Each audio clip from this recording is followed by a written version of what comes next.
భక్తుల పవిత్రంగా చూసుకునేటటువంటి తిరుమల తిరుపతి వెంకటేశ్వర స్వామి ప్రసాదాన్ని కూడా కూటమి ప్రభుత్వం భక్తుల మనోభావాలను దెబ్బతీసే విధంగా కల్తీ జరిగింది, జంతు కొవ్వులు కల్తీ జరిగిందని చెప్పడాన్ని నిరసిస్తూ ఖండిస్తూ ఇవాళ అనంతపురం జిల్లా వైఎస్ఆర్ కాంగ్రెస్ పార్టీ నాయకులం అందరం కూడా కలిసి సాక్షాత్తు వెంకటేశ్వర స్వామి దేవాలయంలో ప్రత్యేకమైనటువంటి పూజలు చేసి ఇప్పటికైనా కూటమి ప్రభుత్వానికి బుద్ధి తీసుకొని రావాలనేసి తెలియజేస్తున్నాం.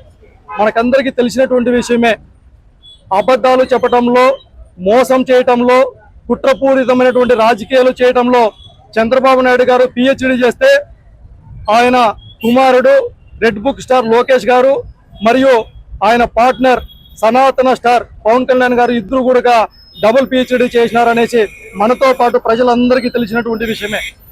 కాకపోతే ఇక్కడ భక్తులకు మనోభావాలను దెబ్బతీసే విధంగా చివరికి ఇచ్చినటువంటి హామీలను నెరవేర్చలేక పరిపాలన చేత కాక ఇవాళ చేతులు ఎత్తేసి మతాల పేరుతోనూ ప్రాంతాల పేరుతోనూ కుట్రపూరితమైనటువంటి రాజకీయాలు చేయడాన్ని మేము తీవ్రంగా ఖండిస్తా ఉన్నాం.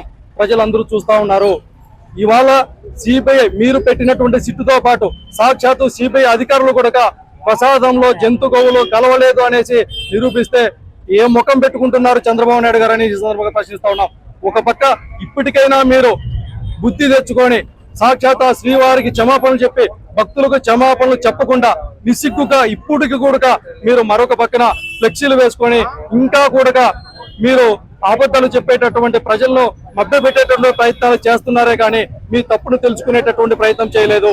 అందుకే వైఎస్ఆర్ కాంగ్రెస్ పార్టీ నాయకులందరూ జగన్మోహన్ రెడ్డి గారి నాయకత్వంలో మీరు చెప్పేటటువంటి అబద్ధాలని ప్రజలకు వివరించే ప్రయత్నం చేస్తా ఉన్నాం.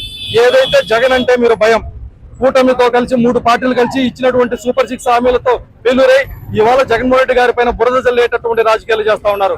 అందరికీ అర్థమవుతా ఉంది, ప్రజలందరికీ తెలిసినటువంటి విషయమే.